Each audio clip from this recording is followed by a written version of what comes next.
Hi, my name is Corey Wilson, and I am the Parkland Student Ministries pastor at RVCC, and I'm also part of our teaching team.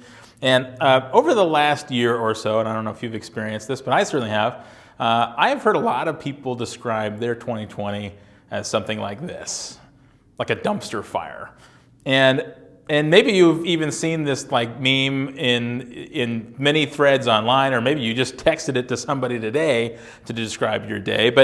But I even have an icon on my desktop of a little tiny dumpster that's on fire, and I just put things in there in this folder whenever something that the pandemic or the nonsense going on in our world just has ruined whatever plan that I'd made, and I just plop it in that folder and forget about it. Hopefully someday to come back to it.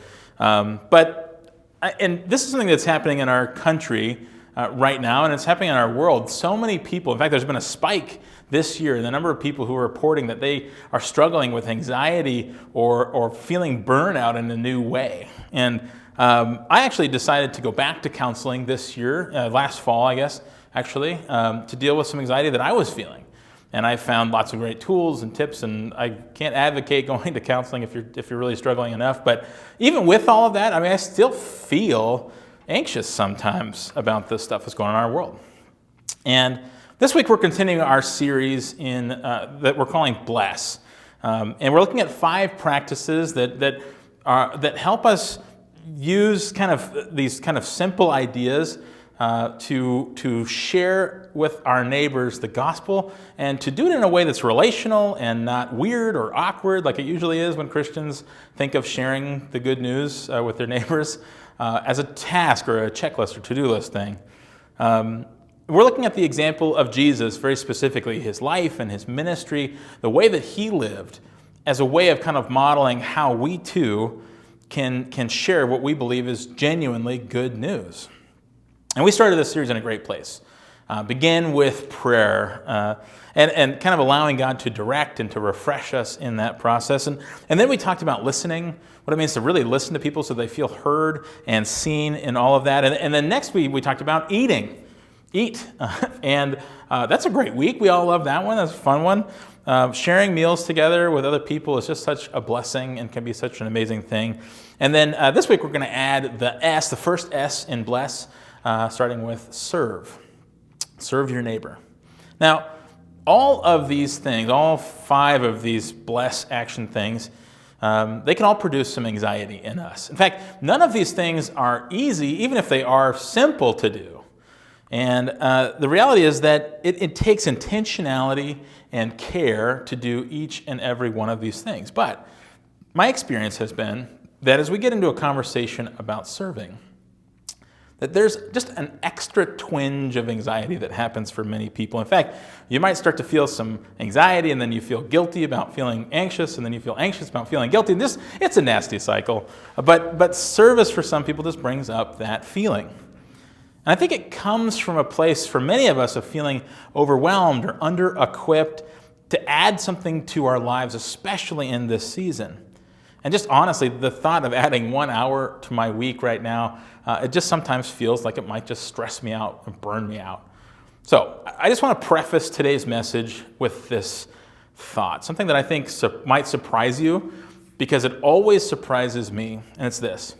Service may not be about you, but it does do something for you.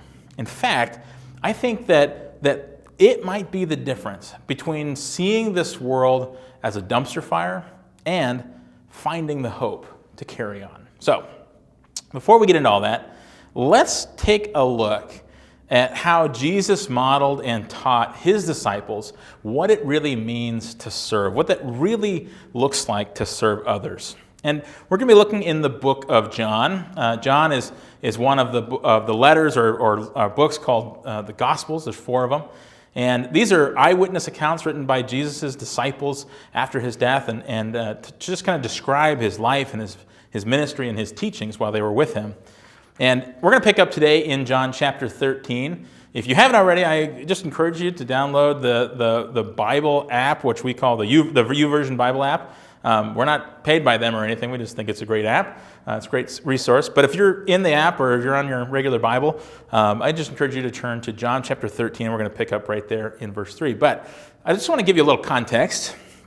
In this section of Scripture, in John chapter 13, this chapter opens with Jesus and his disciples arriving into Jerusalem to celebrate a really important, very significant religious festival meal together. And there's tons of things that are significant about this meal, and we're not going to get into any of them except just the one that I think is really interesting for what we're talking about today, and is that this meal was the last meal that Jesus would eat with his disciples before he would go to the cross. The next time that they would eat together was after he rose from the grave, and he'd have breakfast on the beach with them. But in this meal, Jesus begins by doing something that is unexpected. In fact, it's shocking and kind of disgusting, or maybe even really disgusting. And I really think it's something that really changed everything for his disciples. And I think if you look really closely, you find that it changes you too. So we're going to start in John chapter 13, starting in verse 3, and it says this: Jesus knew that the Father had put all things under his power, and that he had come from God and was going back to God. So he got up from the meal, took off his outer clothing, and wrapped a towel around his waist. After that, he poured water into a basin and began to wash his disciples' feet, drying them with a towel that was wrapped around him. Now, it is so hard for us nowadays to really understand how insane this moment is. I mean, many of us would agree, I think, just kind of generally, that feet are gross, but we really can't appreciate how gross feet were in that day. I mean, I just want you to think about, this is the day, I mean, shoes were extremely uncommon. Some people wore sandals. Most people went barefoot all of the time. The roads had mud and dirt and sand and all kinds of nastiness. And there's a lot of things, just the facts of life. When you live in an agrarian society, there's animals on the road, and you're walking through that too. I actually remember the first time that I was on my grandfather's cattle ranch, and I was like, oh, this is why my grandfather wears cowboy boots everywhere he goes, because I just ruined my good sneakers. So yeah, there's that on the road, and people step in it, and that's just part of life. But this is also a time when there's no socks, there's no pedicures, there's no nail clippers. Now, that's the kind of grossness we're talking about. Now, the tradition was when you sat down to a meal like this, that there would be someone, it was someone's job to clean the feet of people as they came into the house. But in a society where, in kind of a culture where position and honor and shame, all these things were super important, it was actually the job of the lowest kind of caste person in the house, the lowest servant in the house. This would be their job. And so it might be shocking for maybe another, or maybe a higher kind of ranking servant to do this job. It would be kind of shocking if someone volunteered to do that. It would be even more remarkable if one of Jesus' disciples had offered to wash his feet. But it would be insane to think that a person with so much personal authority, like a rabbi, a teacher, someone who's highly respected, would ever sit down and wash his disciples' feet. But this is the craziest thing of all, and this is where John really makes it clear. Jesus is not just a rabbi. John makes it abundantly clear here that Jesus fully understood his status. It says in verse 3 that the Father had put all things under his power. All things. All things. That's basically everything. I mean, that is everything. Jesus enters this moment full of the knowledge of his status on earth as well as in heaven. He's the creator of all things and worthy of all worship and praise. And it is with the heart of God that he decides to serve instead of being served. And Jesus, as Jesus washes his disciples' feet here, they are understandably uncertain as to how to react. I would just love to see the kind of shocked looks on Jesus' disciples in this moment. But we actually get to hear what Peter thinks. And Peter's reaction is kind of what you think. It says here, starting in verse 6, he came to Simon Peter, Jesus did, who said to him, Lord, are you going to wash My feet? Jesus replied, you do not realize now what I'm doing, but later you will understand. Peter, no, you shall never wash my feet. This makes me really consider what it would have been like to be in Peter's position. I'm sure you've all played this game. Maybe you haven't, I don't know. But if you're ever like waiting for a bus or you're like a really long car ride, you just kind of play this game where you imagine who would come to dinner if you could meet with anybody alive or dead, some famous person or some hero of yours. You think about kind of what that might look like, and you think, okay, I'm gonna invite them over to my house, let's say, and I'm gonna clean my house, clean the guest bath.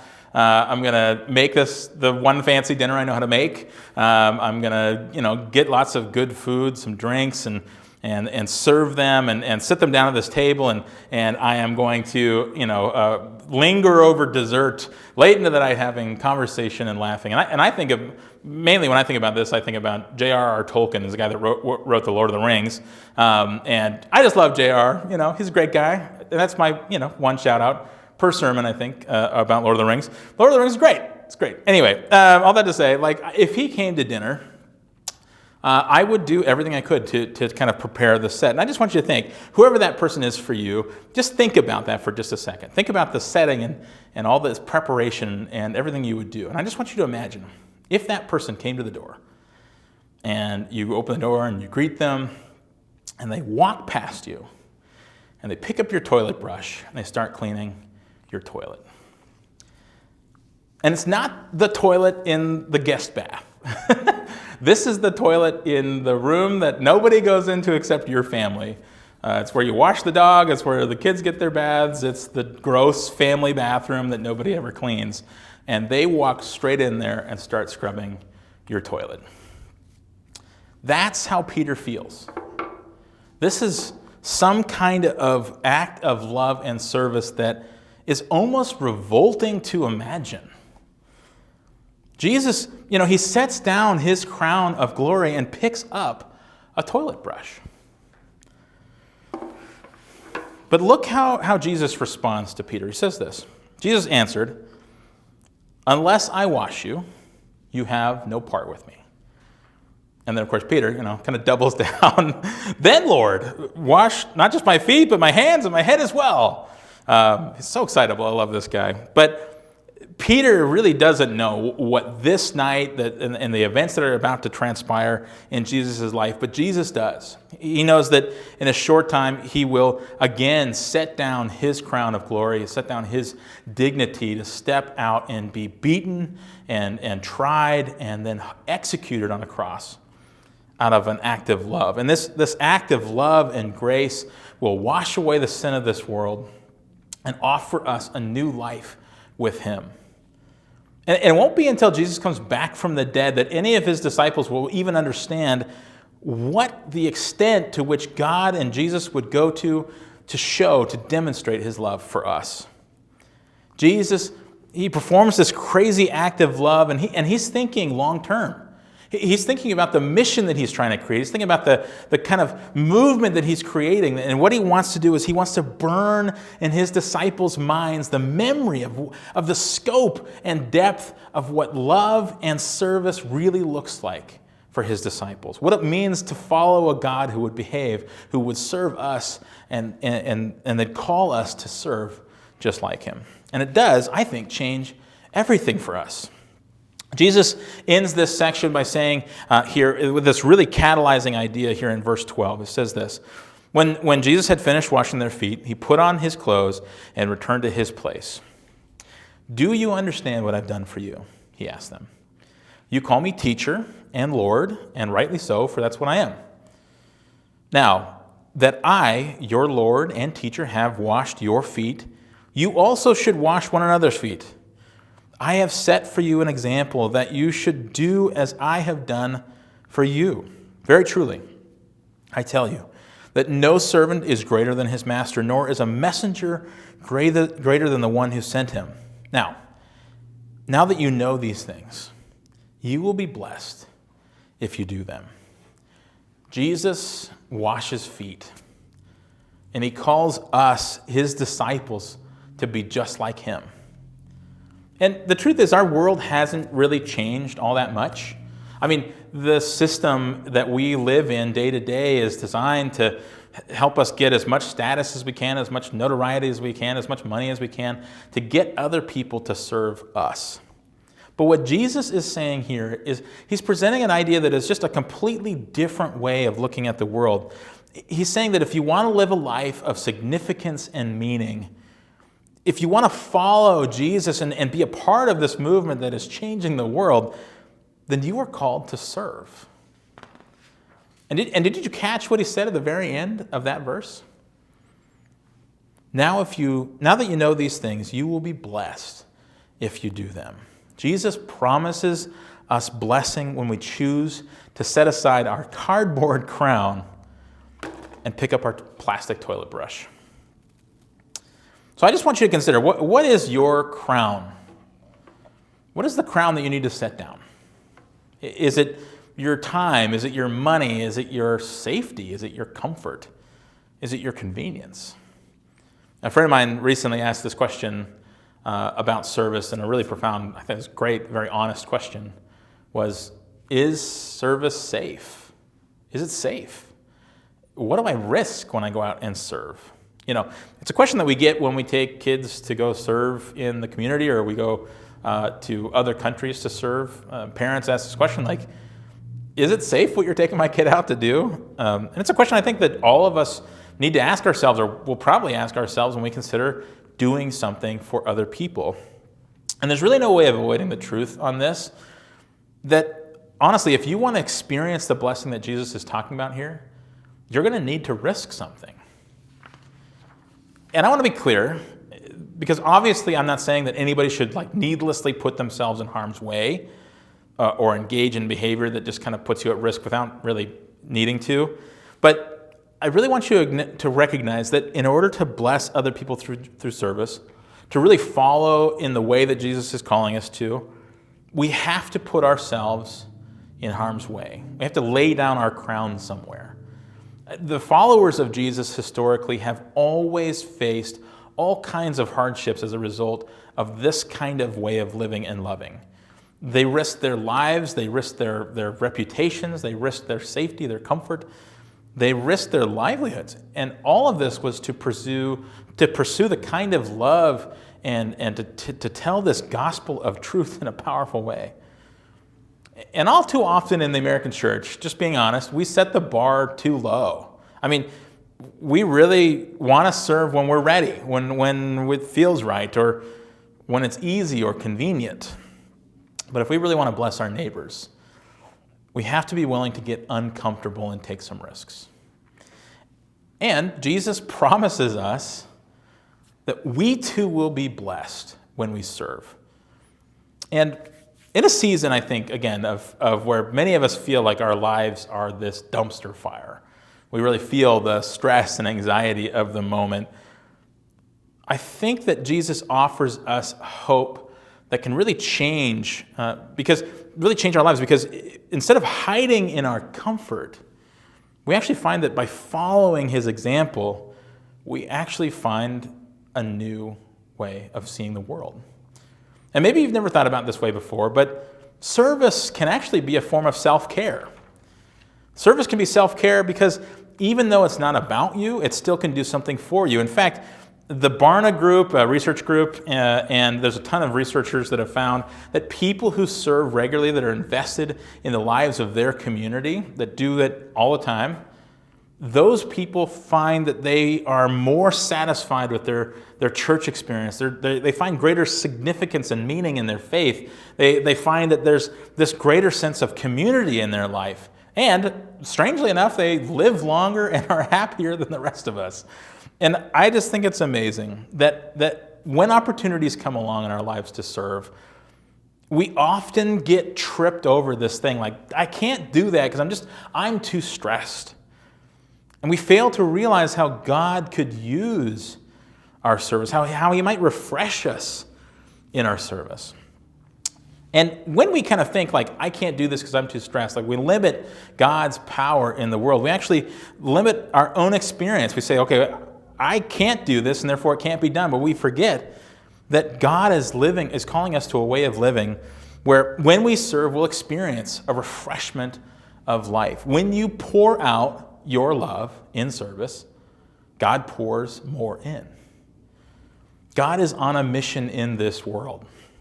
When we serve in the way that Jesus is calling us to serve, we join with God on his mission. And we get to see the world through his eyes.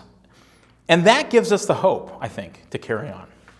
Now, if you bought or were planning to buy the Blessed book, I would totally encourage you to do that. It's a great book.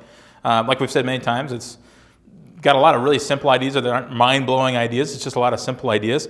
But there's a whole bunch in the chapter on serve that I didn't get into. A lot of what we said today is in that same chapter, but there's a whole bunch at the end with lots of practical tips and tricks and a bunch more acrostics and acronyms and whatnot that are super useful. So I would encourage you to check that out.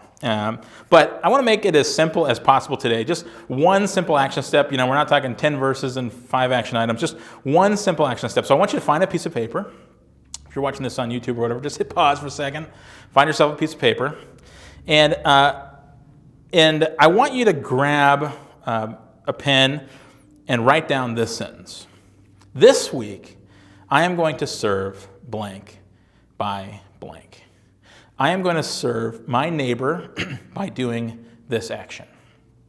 Now, I just want you to remember, as you do this, remember all the steps in our series. Just consider the people that you're trying to positively influence in your life. Pray for guidance and God's refreshment, and for that heart of love and service that he's going to give you. I want you to listen to their needs.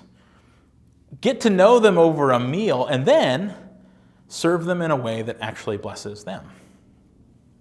Now, if you're a parent or a preschooler or an elementary student or a middle school student or a high school student, if you're in a family that has any of those dynamics, we actually have some cards. We'll have them in our live services for anybody that wants them. But if you're online, then if you just go to the connection card, the digital connection card, and you click the box, we've got a great free resource that helps you, just 3 simple things that are age appropriate that you can do as a family to practice serving your neighbors in your community as a family. So, as we wrap up today, I just want to encourage you with this. If you can find a way to set down your crown, your paper crown, and pick up a toilet brush and get to work, you will be blessed. And it will be worth it if you do. Hey, I'm Mike, the digital ministry pastor here. If you like what you saw today, we invite you to click that subscribe button and hit the notification bell to be updated on everything we have going on here. Also, if you need prayer, if you have any questions, or you just want to reach out, be sure to email me at mikep@rainierview.org. Thanks again for being part of the RBCC family today.